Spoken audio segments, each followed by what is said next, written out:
The morning of September 15th started like any other Tuesday in downtown Chicago. The autumn air carried a crisp bite as golden leaves danced outside the Cook County Courthouse windows. But inside courtroom 302, the atmosphere was electric with tension, though not everyone seemed to feel it. "This should be quick," Marcus Williams whispered to his attorney, loud enough for half the room to hear. His voice dripped with the same arrogance that had poisoned our 12-year marriage. "She's got nothing." I sat perfectly still at the plaintiff's table, my hands folded over the leather portfolio that contained everything Marcus thought didn't exist. My attorney, Sarah Chen, one of Chicago's most respected family law specialists, gave me a reassuring nod. We'd prepared for this moment for months, but the groundwork had been laid over a decade ago. The irony wasn't lost on me.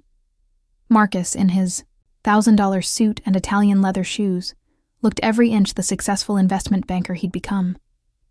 What he'd conveniently forgotten was that his success story had a co-author, me. While he climbed the corporate ladder, I'd been the one managing our investments, our properties, our entire financial empire from behind the scenes. "All rise," the bailiff announced as Judge Patricia Morrison entered. She was known throughout the legal community as someone who didn't tolerate games or theatrics. Perfect for what was about to unfold. As we settled back into our seats, Marcus actually chuckled. The sound echoed in the formal courtroom, drawing disapproving glances from court personnel. His attorney, David Rothschild, expensive but clearly unprepared, shifted uncomfortably beside him. "Your Honor," Sarah began, her voice steady and professional.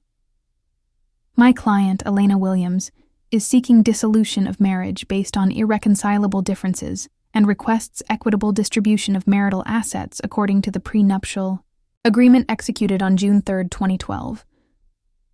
The color drained from David Rothschild's face so quickly I thought he might faint. Marcus, however, was still riding high on his own delusions. "Prenup." Marcus laughed again, this time louder. "Elena, sweetheart, we both know there's no Mr. Williams." Judge Morrison's voice cut through his arrogance like a blade.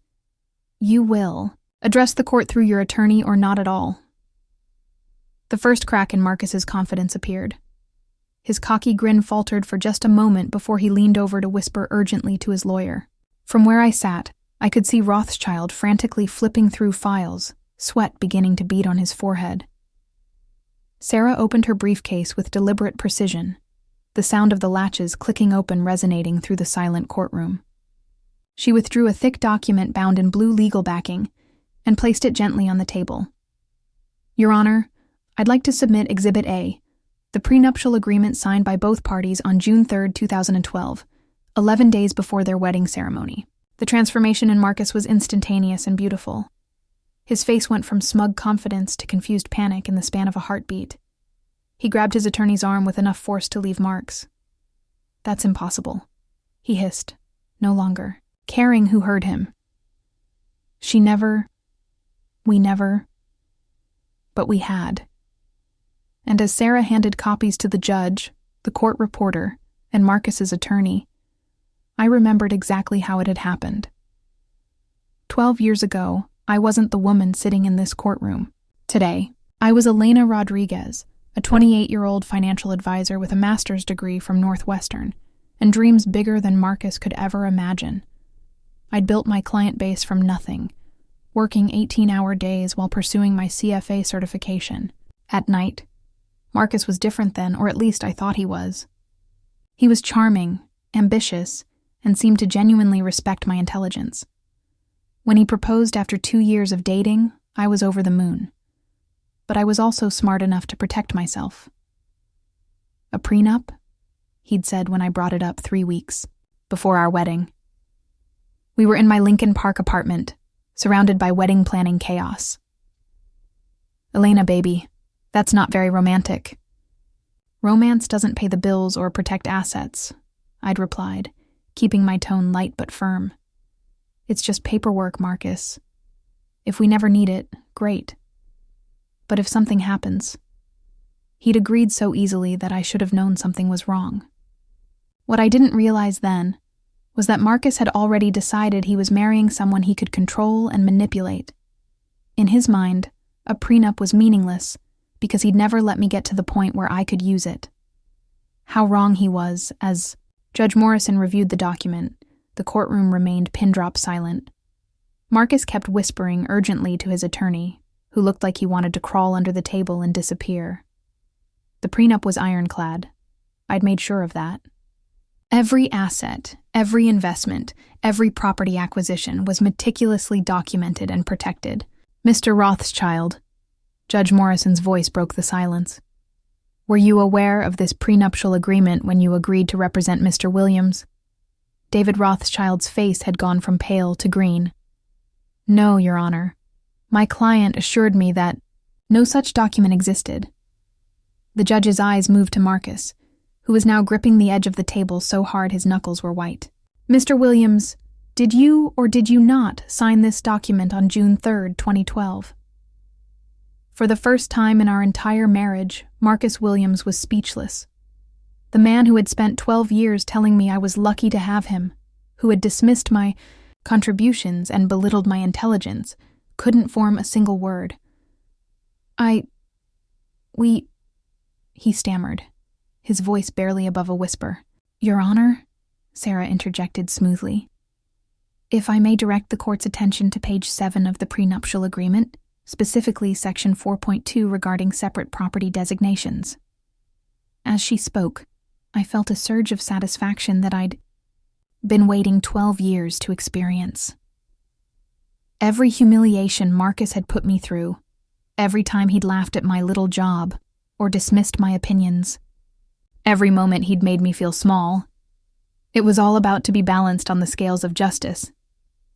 The prenup was a masterpiece of legal foresight. It protected not only my premarital assets, but also established clear guidelines for property acquired during the marriage.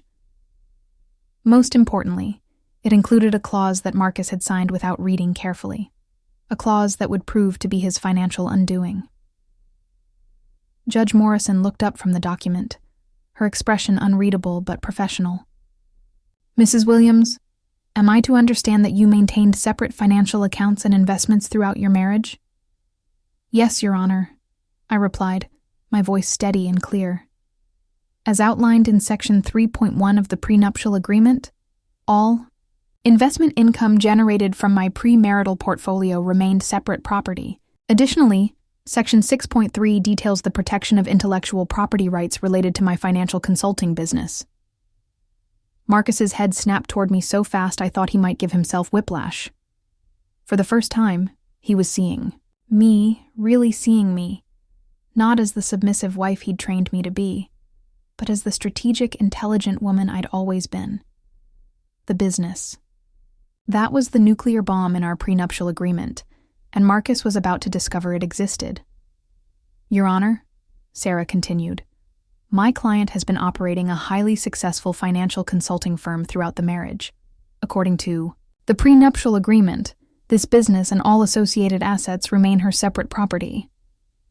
The silence that followed was deafening. Even the court reporter seemed to pause her typing. Marcus turned to stare at me with an expression I'd never seen before, a mixture of shock, betrayal, and dawning horror. What business? He whispered. That's when I smiled. For the first time in 12 years of marriage, I smiled at Marcus Williams with genuine pleasure. The revelation of my business hit Marcus like a physical blow. I watched him struggle to process information that challenged everything he thought he knew about our marriage, our finances, and me. Your Honor, Sarah continued, her voice cutting.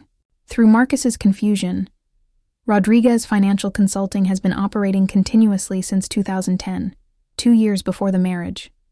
The business manages portfolios worth approximately $47 million and generated $2.8 million in revenue last year alone.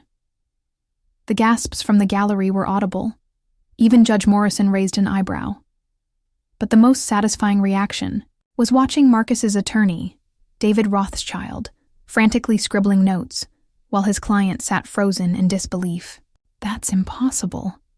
Marcus finally found his voice. Elena doesn't. She can't. I would have known. Judge Morrison's gavel came down with sharp authority. Mr. Williams, you will control yourself, or be removed from my courtroom. But Marcus was spiraling, and nothing could stop it now. 12 years of assumptions were crumbling in real time, and I had front-row seats to his meltdown. The truth was both simpler and more complex than anyone in that courtroom could imagine. When Marcus and I got married, I'd made a conscious decision to let him believe he was the financial powerhouse in our relationship. It wasn't weakness, it was strategy. You see, Marcus needed to feel superior. His ego required constant feeding, and the easiest way to maintain peace in our household was to let him think he was the breadwinner while I played the supportive wife. What he never bothered to investigate was what I did during those long hours he spent at the office, networking at country clubs, or on his frequent business trips. While Marcus climbed the corporate ladder at Morrison & Associates Investment Banking, I was building an empire. Rodriguez Financial Consulting started small. My first client was Mrs. Chen, an elderly widow from Chinatown who needed help managing her late husband's pension. Word of mouth in immigrant communities travels fast, and soon I had a steady stream of clients who preferred working with someone who understood their cultural values and financial fears. But I didn't stop there. I leveraged my Northwestern connections, my CFA certification, and my natural talent for reading market trends. Within 3 years, I was managing portfolios for tech entrepreneurs, real estate moguls, and even some of Marcus's colleagues, though they knew me by my maiden name and had no idea I was married to their coworker. The beauty of my setup was its invisibility. I worked from a home office while Marcus was at work, conducted client meetings at coffee shops and restaurants throughout the city, and maintained all business communications through a separate phone and email system. To Marcus, I was just his wife who did some bookkeeping on the side. How wrong he was. Mrs. Williams, Judge Morrison's voice brought me back to the present. Can you provide documentation of this business's operational history?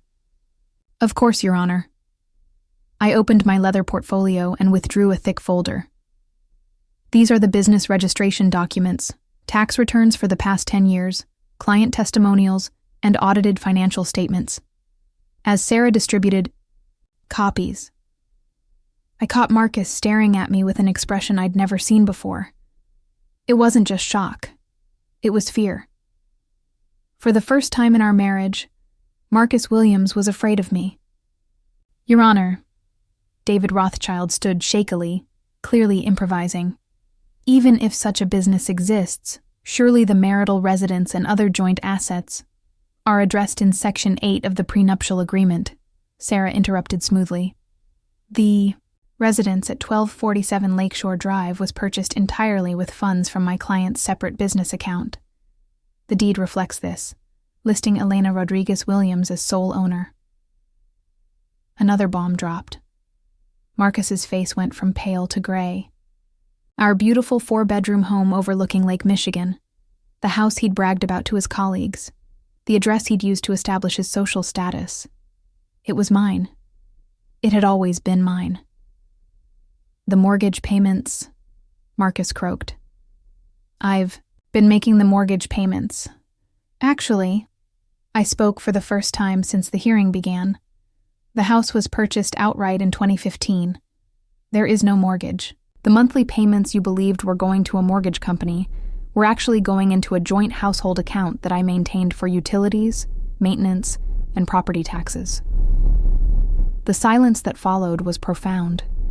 Even the traffic noise from outside seemed to pause. Marcus was staring at me like he'd never seen me before, and in many ways, he hadn't. This was Elena Rodriguez, the woman who had outmaneuvered Chicago's most competitive financial markets while making her husband breakfast every morning. This was the woman who had grown a client base across 3 states while attending every corporate dinner and charity gala as the perfect banker's wife. Your Honor, Sarah continued, the prenuptial agreement also addresses the issue of spousal support. Given that my client's income substantially exceeds that of Mr. Williams, and considering the adultery clause in Section 12, We believe Mr. Williams is entitled to no spousal support whatsoever. This was the moment I'd been waiting for. Marcus's affair with his secretary, Jessica, wasn't as secret as he thought.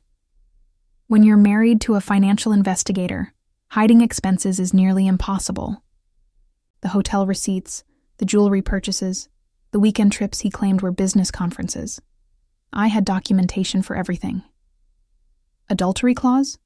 Judge Morrison asked, though her tone suggested she already knew where this was heading. Yes, Your Honor. Section 12 clearly states that infidelity by either party results in forfeiture of any claim to spousal support or division of the other party's separate property. Marcus's attorney looked like he wanted to disappear. Your Honor, we were not made aware of any adultery allegations. Because your client chose not to inform you, Sarah replied calmly. She opened another folder. We have hotel receipts, credit card statements, photographs, and testimony from private investigator Michael Torres, documenting Mr. Williams's 18-month affair with Jessica Martinez, an employee at his firm, the B. Gallery erupted in whispers. Judge Morrison called for order, but the damage was done. Marcus's humiliation was complete and public. But I wasn't finished yet. Your Honor, I said, standing slowly. There's one more matter addressed in the prenuptial agreement that the court should be aware of. Sarah nodded and withdrew the final folder from her briefcase. Section 15 of the prenuptial agreement includes a liquidated damages clause for breach of the fidelity provision. Mr. Williams owes my client compensatory damages in the amount of $500,000. The number hung in the air like smoke from an explosion. Marcus actually gasped audibly. Even his attorney looked stunned. 500,000? Marcus whispered. Elena, you can't be serious. But I was deadly serious. The liquidated damages clause had been my insurance policy, the one section of the prenup I'd insisted on despite Marcus's objections. At the time, he'd laughed it off, calling it overkill, and signing it anyway because he never imagined he'd be unfaithful. Men like Marcus always imagine they're too smart to get caught. Your Honor? David Rothschild stood desperately. This clause seems punitive rather than compensatory.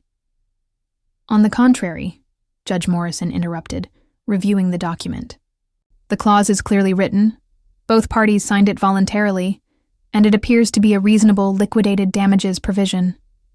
Mr. Williams had the opportunity to seek independent counsel before signing, correct? Sarah nodded. Yes, Your Honor. The record shows that Mr. Williams was represented by attorney James Fletcher during the prenuptial negotiations. Marcus slumped in his chair, the fight going out of him completely. The man who had entered this courtroom expecting to take half of what he thought were our assets was now facing the reality that he owed me $500,000 on top of, losing everything else. But the final revelation was yet to come, and it would be the one that destroyed him completely. As the morning progressed, the atmosphere in courtroom 302 had shifted completely. What began as Marcus's confident march toward what he assumed would be a favorable divorce settlement had transformed into a systematic dismantling of every assumption he'd held about our marriage, our finances, and me. Judge Morrison called for a 15-minute recess, and I watched Marcus huddle with his attorney in increasingly frantic whispers. David Rothschild looked like a man who'd just realized he'd brought a knife to a gunfight, while Marcus appeared to be cycling through the stages of grief at breakneck speed. During the break, Sarah and I remained at our table, calm and composed. "How are you feeling?" she asked quietly. "Like I can finally breathe," I admitted. And it was true. For 12 years, I'd carried the weight of Marcus's condescension, his casual cruelty, and his assumption that I was nothing more than an accessory to his success. Today, that weight was lifting. When court resumed, Judge Morrison had clearly done her homework during the recess.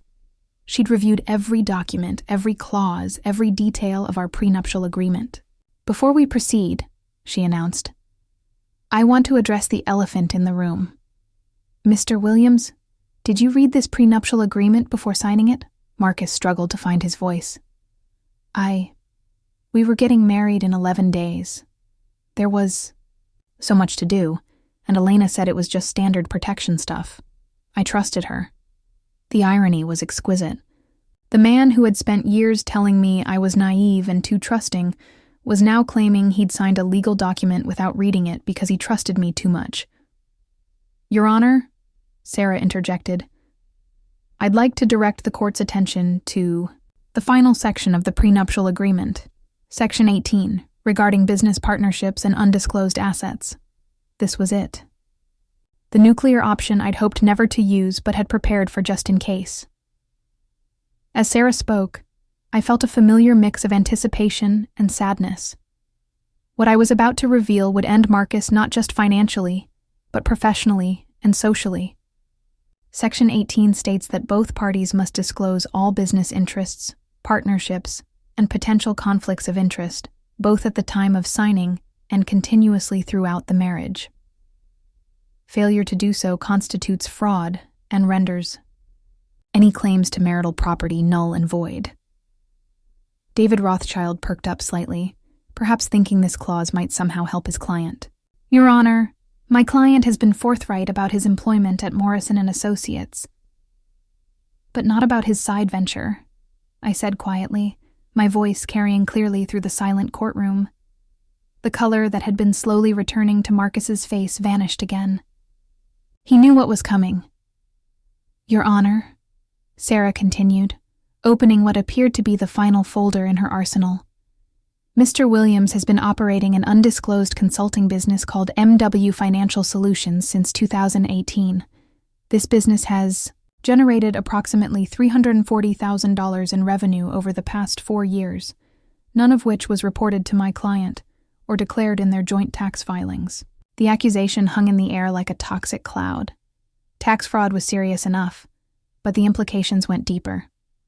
Marcus worked for an investment banking firm with strict conflict of interest policies. Undisclosed outside consulting could cost him not just his marriage, but his career. "It's not what you think," Marcus stammered, but his protests sounded hollow even to him. MW Financial Solutions provided consulting services to 3 companies that were later involved in deals handled by Morrison & Associates, Sarah continued, relentlessly. "This represents a clear conflict of interest and potentially insider trading violations." Judge Morrison's expression had grown increasingly stern. "Mr. Williams, these are serious allegations. Do you have legal representation for these potential criminal matters?" The word criminal seemed to physically stagger Marcus. David Rothschild was frantically taking notes, probably calculating how quickly he could withdraw from representation. But I wasn't done. There was one final revelation that would complete Marcus's destruction. "Your Honor," I said, standing once more, "there's something else the court should know about MW Financial Solutions." Sarah handed me a single sheet of paper. The document I'd been saving for last. The business was registered using my social security number and our joint home address. Mr. Williams forged my signature on the incorporation documents, making me an unwitting partner in his undisclosed business venture. The silence that followed was deafening. Even the court reporter looked up from her machine in shock. Marcus's attorney dropped his pen, and I heard someone in the gallery audibly gasp. Identity theft, forgery, tax fraud, conflict of interest violations. The list of Marcus's crimes was growing by the minute, and each one made his position more untenable. "Elena," Marcus whispered, his voice breaking. "I can explain everything. The business was supposed to be for us, for our future. I was going to tell you." "When?" I asked, my voice steady but carrying 12 years of accumulated pain. "When were you going to tell me, Marcus? Before or after you left me for Jessica?" The mention of his affair in this context, surrounded by evidence of his financial crimes, seemed to break something inside him. Marcus Williams, the man who had always been so certain of his superiority, began to cry. "Your Honor," Sarah said, her voice cutting through Marcus's sobs, "given the extensive evidence of fraud, tax evasion, and breach of fiduciary duty. My client requests that this matter be referred to the appropriate federal authorities for investigation." Judge Morrison nodded grimly. "I'll be forwarding this information to the U.S. Attorney's Office and the Illinois State Bar Association. Mr. Rothschild, I strongly suggest your client seek criminal defense counsel immediately." The transformation was complete. Marcus Williams had entered this courtroom as a successful investment banker, seeking to claim half of what he assumed were modest marital assets. He was leaving as a soon-to-be divorced man facing potential federal charges, professional sanctions, and financial ruin. But the most satisfying moment came when Judge Morrison delivered her final ruling. Based on the prenuptial agreement in the evidence presented today, I hereby grant Elena Rodriguez Williams a divorce on the grounds of irreconcilable differences. Mr. Williams is entitled to no spousal support, no division of separate property, and is ordered to pay liquidated damages of $500,000 as specified in the prenuptial agreement. Additionally, given the fraudulent use of Mrs. Williams's identity in the MW Financial Solutions venture, I'm ordering Mr. Williams to transfer any and all assets from that business to Mrs. Williams as restitution. The gavel came down with finality, and with it, 12 years of marriage to Marcus Williams came to an end. As people began filing out of the courtroom, Marcus remained slumped in his chair, staring at nothing. His attorney was already gathering his papers, clearly preparing to distance himself from the mess his client had created. I stood slowly, feeling lighter than I had in years. Sarah squeezed my shoulder supportively as we packed our materials. "Elena," Marcus called out weakly as I reached the courtroom door. "I'm sorry. I'm so sorry." I turned back to look at him one final time. The arrogant man who had laughed at the beginning of this hearing was gone, replaced by someone I barely recognized. "I know you are, Marcus," I said quietly. But sorry doesn't undo 12 years of lies, and with that, I walked out of courtroom 302 and into the rest of my life. 6 months after the divorce was finalized, I stood in the executive conference room of my newly expanded offices on the 34th floor of the Willis Tower, looking out over the Chicago skyline. The city spread before me like a glittering promise, and for the first time in over a decade, I felt like I truly belonged in it. Rodriguez Financial Consulting had grown exponentially since the divorce. News of my courtroom victory had spread through Chicago's financial community like wildfire, and potential clients were impressed not just by my track record, but by the strategic thinking that had protected my assets so completely. "Mrs. Williams, Ms. Rodriguez," my assistant Michael corrected himself as he entered with the morning briefings. I'd legally reverted to my maiden name immediately after the divorce, shedding the last vestige of my marriage to Marcus. "The Peterson Group wants to schedule a meeting about managing their pension fund, and Forbes is still requesting an interview about your prenup strategy article." I smiled at that.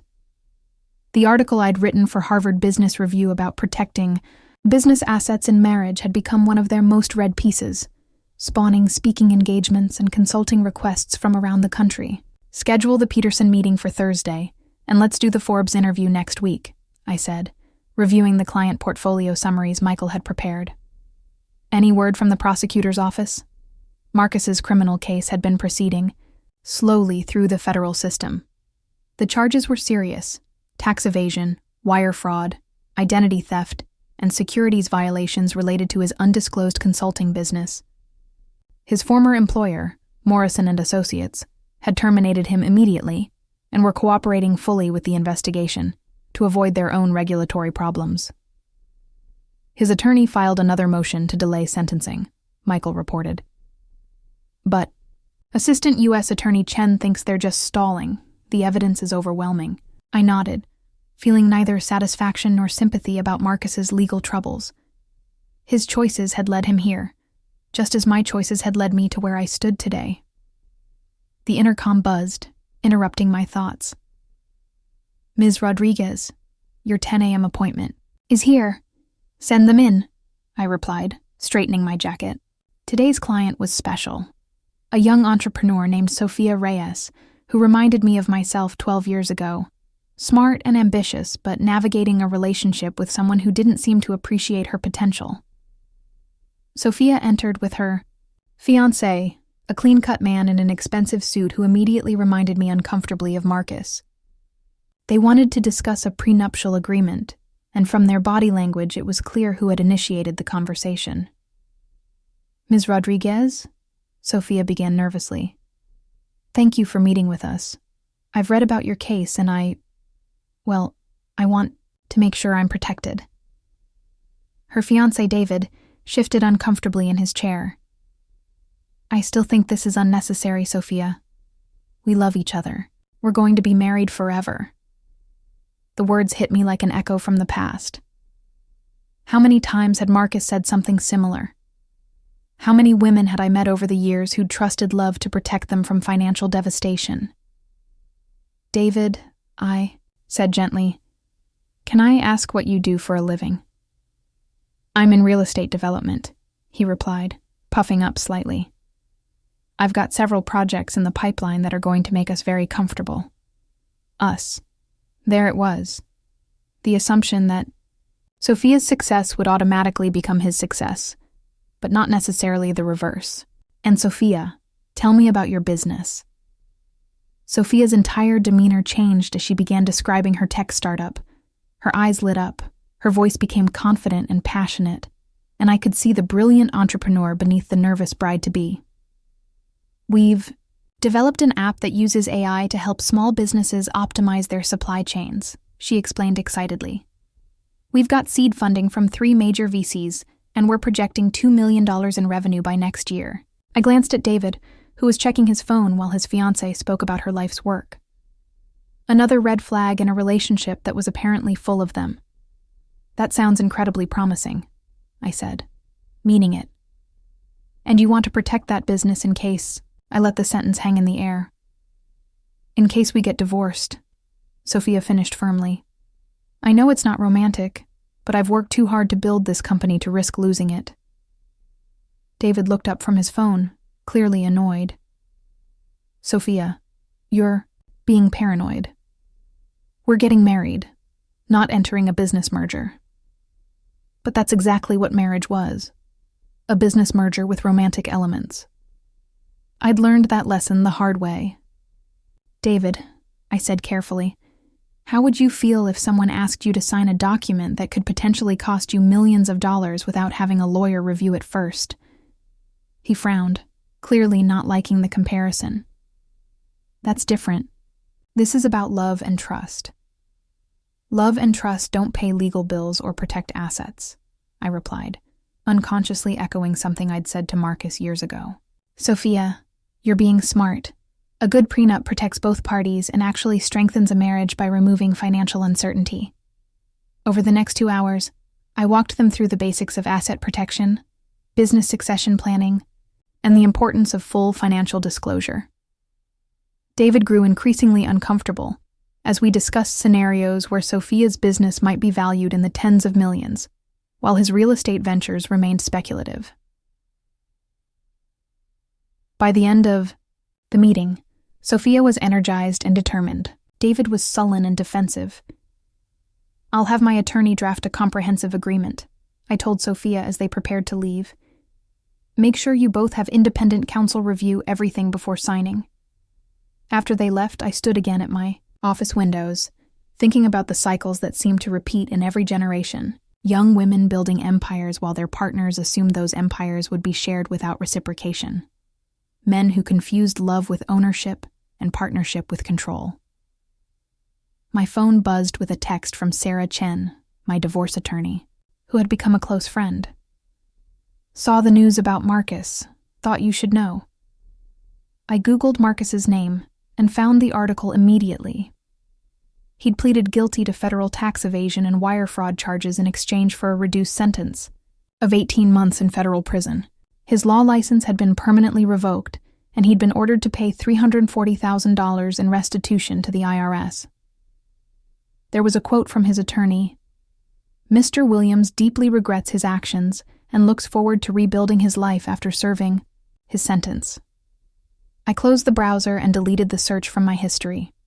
Marcus Williams was my past, and I was done looking backward. That evening, I attended a networking event for female entrepreneurs at the Four Seasons. The room was filled with brilliant women who were building businesses, creating jobs, and changing industries. Many of them were my clients now, and all of them understood the importance of protecting what they'd built. "Elena," called out Carmen Vasquez, the CEO of a chain of fitness studios I'd helped expand nationwide. "I heard about your Forbes interview. When does it come out?" "Next month," I replied, accepting a glass of wine from a passing server. "They want to focus on how business owners can protect their assets through strategic planning." "You mean how to avoid getting screwed by a husband who thinks he's entitled to half of what you built?" Carmen laughed, but there was a bitter edge to it. Her own divorce 3 years earlier had cost her one of her most profitable locations. "That's part of it," I admitted. "But it's also about thinking strategically from the beginning, not assuming that love conquers all. Because unfortunately, it doesn't conquer bankruptcy, business disputes, or irreconcilable differences." As the evening wound down, I found myself in conversation with a group of younger women, all in their 20s and early 30s, all building businesses while navigating romantic relationships. "But how do you know?" asked Jessica, a software developer whose dating app was gaining traction. "How do you know if someone loves you, or for what you might be worth someday?" It was the question I'd been asked dozens of times since my divorce became public knowledge. The question I'd asked myself about Marcus countless times over the years. "You pay attention," I said simply. "You watch how they react when you succeed. You notice whether they support your ambitions or try to diminish them. You see if they view your relationship as a partnership or a takeover." "And if you're not sure?" another woman asked. "Then you protect yourself while you figure it out," I replied. "A prenup isn't a vote of no confidence in your relationship. It's an insurance policy. You don't buy car insurance because you plan to have an accident. You buy it because accidents happen, and when they do, you want to be protected." The conversation continued for another hour, covering everything from business succession planning to trust structures to the importance of maintaining individual financial identity within marriage. These women were smart, successful, and determined not to repeat the mistakes they'd seen other women make. As I drove home to my lake house that night, I reflected on how much my life had changed since that morning in courtroom 302. I was financially secure, professionally respected, and personally fulfilled in ways I'd never been during my marriage. But more than that, I was free. Free from the constant need to make myself smaller to accommodate someone else's ego. Free from pretending my success was somehow less important than his. Free from the exhaustion of carrying someone else's assumptions about who I was supposed to be. The next morning brought news that would have devastated me a year ago, but now only made me smile with satisfaction. Marcus's former mistress, Jessica Martinez, had been arrested for embezzling funds from Morrison and Associates. Apparently, her affair with Marcus had been part of a larger scheme to steal client information and manipulate investment accounts. Marcus, it turned out, hadn't just been unfaithful. He'd been spectacularly stupid about who he'd chosen to be unfaithful with. Even in adultery, his judgment had been catastrophically poor. I deleted the news alert without reading the full article. Marcus Williams and his mistakes were no longer my problem. Instead, I turned my attention to the future. Rodriguez Financial. Consulting was expanding into wealth management services. I was being courted by a major publishing house to write a book about financial strategy for entrepreneurs, and I was finally dating again. Carefully, thoughtfully, and with the kind of confidence that comes from knowing exactly what you're worth and refusing to settle for less. That afternoon, I received a handwritten note from Sofia Reyes. "Ms. Rodriguez, thank you for yesterday's meeting. I've decided to proceed with the prenup, with or without David's enthusiasm. If he truly loves me, he'll want me to be protected. If he doesn't, then I'll know before the wedding instead of after. Either way, I win. Thank you for showing me what it looks like to be a woman who refuses to compromise her future for anyone else's comfort. I smiled as I filed the note in my desk drawer, next to dozens of similar thank you letters from women who had learned to protect themselves before they needed protection. The intercom buzzed again. Ms. Rodriguez, you have a call from the Harvard Business School Alumni Association. They'd like you to speak at their Women's Leadership Conference. Tell them yes, I said without hesitation, and ask them to send me the details. As I hung up the phone, I caught my reflection in the office window. The woman looking back at me was confident, successful, and completely in control of her own destiny. She bore little resemblance to the insecure wife who had sat silently through countless dinner parties while her husband held court about financial matters she understood better than he did. That woman was gone, and she wasn't coming back. 6 months later, I stood before a packed auditorium at Harvard Business School, delivering the keynote address for their annual Women's Leadership Summit. The topic was Strategic Asset Protection, Building Wealth While Building Love, and the audience of 500 successful women hung on every word. Ladies, I began, my voice carrying clearly through the microphone. I want you to imagine walking into a courtroom where your husband is laughing, actually laughing, because he thinks he's about to take half of everything you've built. Now, imagine his face when he realizes he's about to lose everything instead. The audience erupted in applause, and I felt that familiar surge of satisfaction. But this time, it wasn't about revenge against Marcus. It was about empowerment for every woman in that room.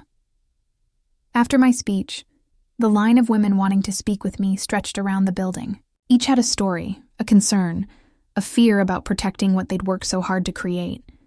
I listened to software CEOs worried about equity splits, real estate moguls concerned about property division, and startup founders terrified of losing their life's work to vindictive ex-partners. The prenup saved my life, whispered Dr. Sarah Kim, a biotech entrepreneur whose company had just gone public.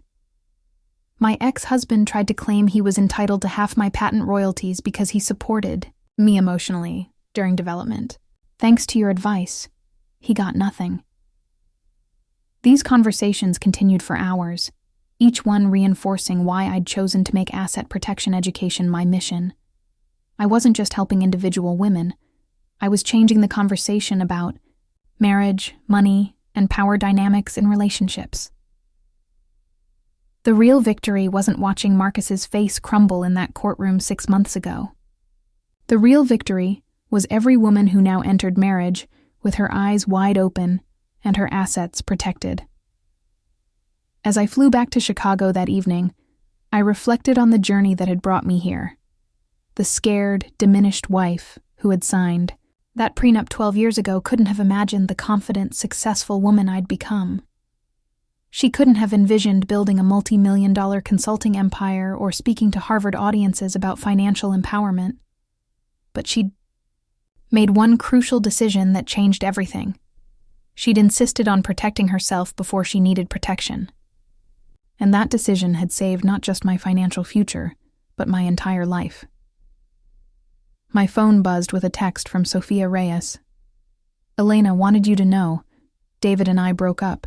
He refused to sign the prenup and said I'd changed since meeting with you. You're right. That told me everything I needed to know. My company just closed Series A funding for $15 million.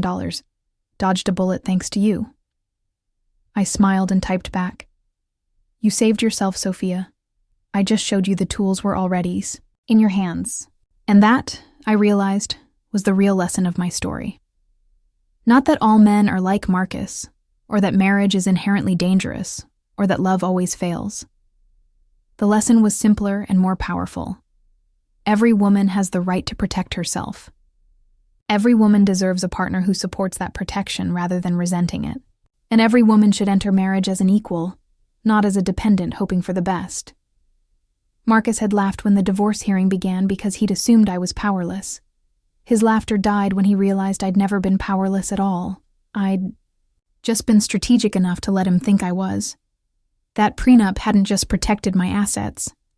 It had protected my future, my dignity, and ultimately, my freedom to become the woman I was always meant to be.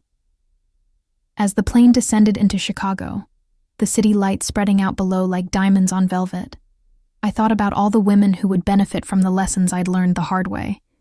The wives who would demand prenups, the entrepreneurs who would protect their businesses, the daughters who would grow up knowing their worth and refusing to compromise it. Marcus Williams had done me one favor in his spectacular downfall. He'd shown me exactly what I was capable of when I stopped making myself small for someone else's comfort. And for that, though he'd never know it, I was almost grateful. The final irony was perfect. Marcus had spent 12 years trying to diminish me, and in the end, his betrayal had been the catalyst for me to become more successful than he'd ever dreamed of being. Sometimes the best revenge really is living well, and I was living very, very well indeed.